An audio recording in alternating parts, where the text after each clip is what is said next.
김산호입니다. 72년생입니다. 저기 이 동네에서 태어났고요. 예, 중랑구에서만 주로 살았죠. 뭐 그런 셈이죠. 거기서 한 60년대? 60년대부터 할아버지 때부터 살았으니까. 바로 요 옆에 있는 여기 길 골목 들어가면 묵동초등학교라고. 예, 묵동초등학교. 그래서 이제 손님들 중에도 간혹 보면은 몇 년 전에 제가 학교 다닐 때 교직원 선생님이 오셨어요. 와, 그거 굉장히 오래전인데 반갑더라고요. 얼굴은 모르지만 제가 초등학교 다닐 당시에부터 교직원 하셨다는 게 옛날엔 20살 요럴 때부터 하셨나 보더라고요. 그런 때는 이제 사실은 이게 어머니가 하시긴 하셨는데 사실 별 관심도 없었고 그냥 부모님이 하시는 일이다만 생각하고 본격적으로 한 건 이제 28. 이제 보통 이쪽 계통에 계신 분들 보면은 이제 한 10대 때부터 하셨잖아요. 서울 상경해서 이제 옛날에는 이제 그분들한테 다 얘기 들으셨겠지만 이제 거기서 먹고 자고 하면서 기술도 배우고 보통들 많이들 그러셨다고 얘기를 들었죠. 예. 근데 저 같은 경우는 이제 뭐 그런 세대는 아니니까요. 예. 부모님이 하셨고 그러다 보니까 뭐 그런 고생은 못했죠, 제가 사실. 기억나는 게 뭐냐면 이제 이게 일 중에서도 좀 힘든 게 풀 쓰는 거예요. 풀을 요즘이야 이제 상당 부분 이제 도배풀 비닐에 담겼는 게 나오는데 그때 당시만 해도 이제 도배풀이 없었어요. 그러니까 대부분 한 80년대까지 대부분 다 풀을 썼어요. 밀가루 지금 저쪽에 뒤에 항아리가 이제 15년 이상 된 풀이고요. 그 왼쪽에 이제 그 다라이라고 그래나 그거에 그 전분, 밀가루 전분이 지금 한 3년 담겨지는 거거든요. 그러면서 이제 불순물을 빼서 거기서 이제 건져갖고 풀을 쓰는데 보통 한 1시간 내지 1시간 반 불을 떼면서 그리고 이제 점도가 있기 때문에 계속 일정하게 타지 않게 하는 게 굉장히 힘이 들어요.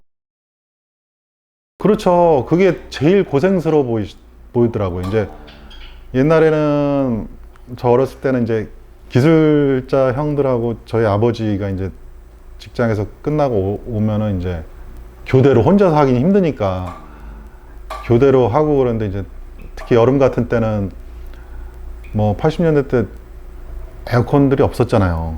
그때 그래서 더운데 뭐 땀 뻘뻘 흘리면서 막 쑤면서 이게 땀도 떨어지고 막 들어가고 막 그런 게 참 다들 공통적으로 제일 힘든 게 풀 쓰는 거 기억에 남죠. 그리고 또 이제 표구하는 것들 이제 보통 이제 서화류인데 간혹 가다가 이제 그 80년대만 해도 이제 월남전 참전하셨던 분들이 베트남에서 이제 방울뱀이나 악어를 가져와서 갖고 액자를 해달라고 하시면 이제 그런 게 기억에 남죠. 그런 거나 아니면은 요즘은 안 그렇지만 이제 그때만 해도 이제 그 동물을 보호에 대한 그런 관념이 희박할 때는 표범 가죽 같은 거를 액자를 해달라고 그러면은 좀 그런 게 기억에 남죠.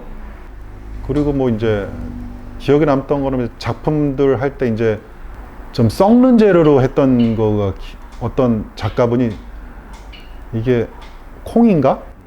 콩하고 그런 씨앗 종류들로 뭘 만드신 거예요. 그러면 이제 잘못하면 이제 그 건조가 잘 안 됐을 땐 썩기도 하거든요.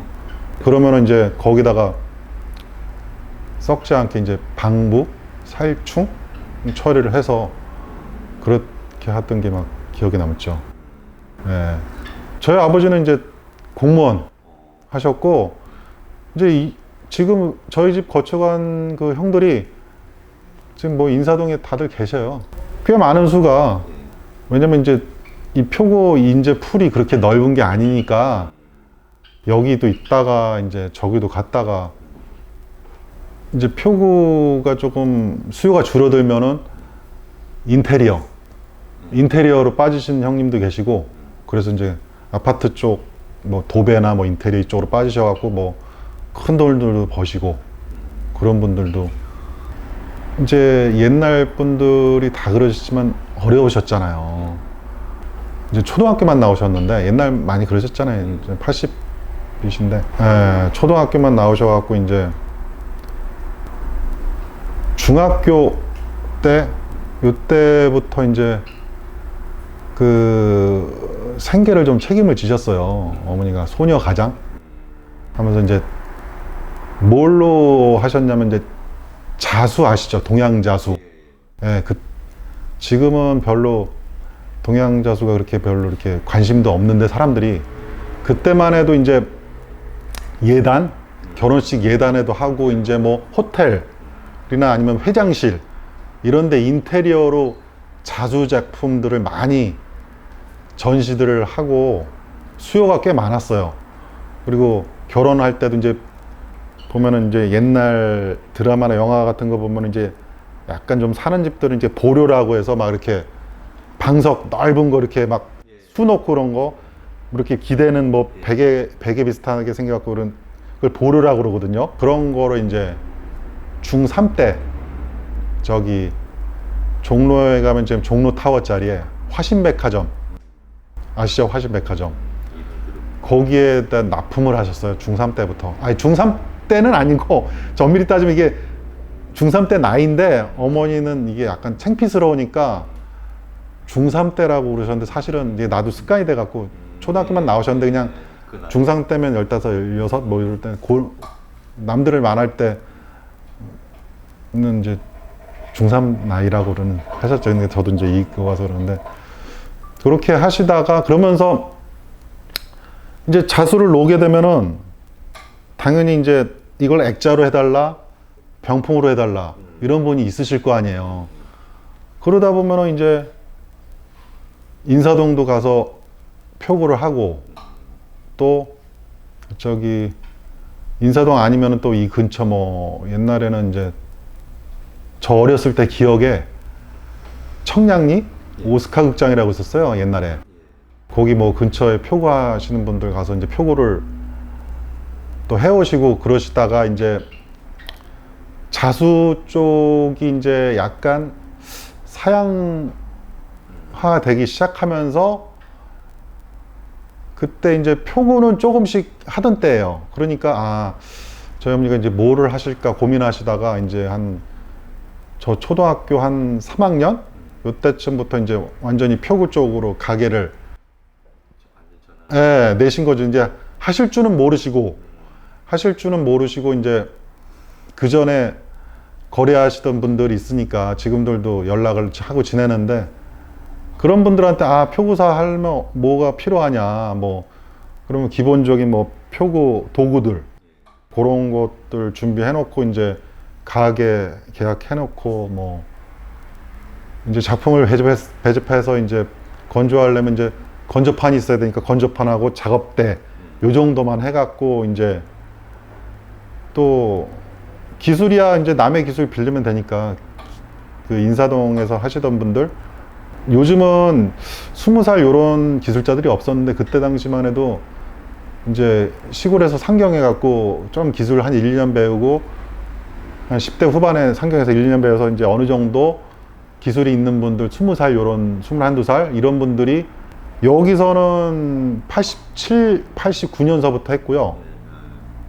저 위에서 한 10년 정도 그때는 이제 기술자들을 이렇게 데리고 스타일들이 조금씩 다 다르셔요.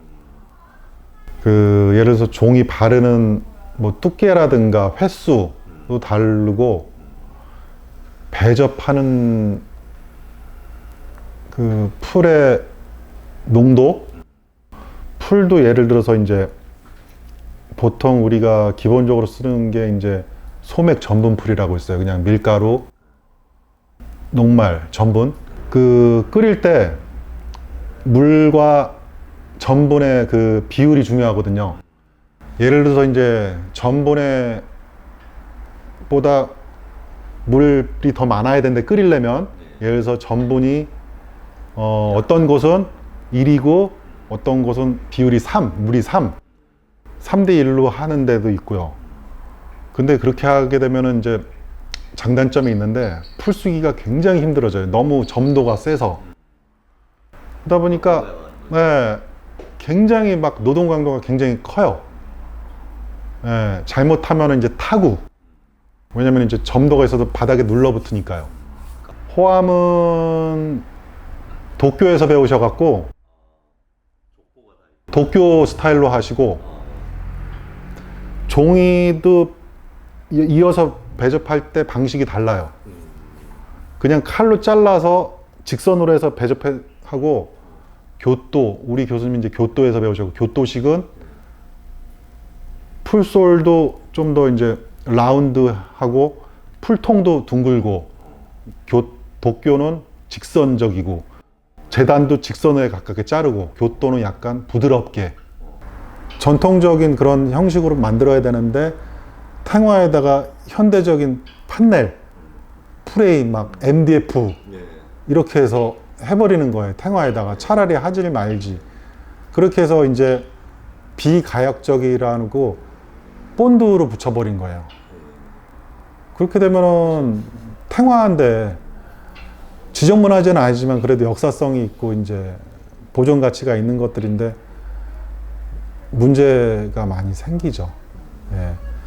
꼭 아주 고가가 아니래도 그래도 어느 정도 이렇게 비용만 조금만 더 추가하면 할 수도 있는데 너무 싼 거를 하게 되면 문제들이 많이 생기죠. 나이 드니까 이제 그냥 이렇게 편하게 이제 행복하게 사는 게 목표예요, 그냥.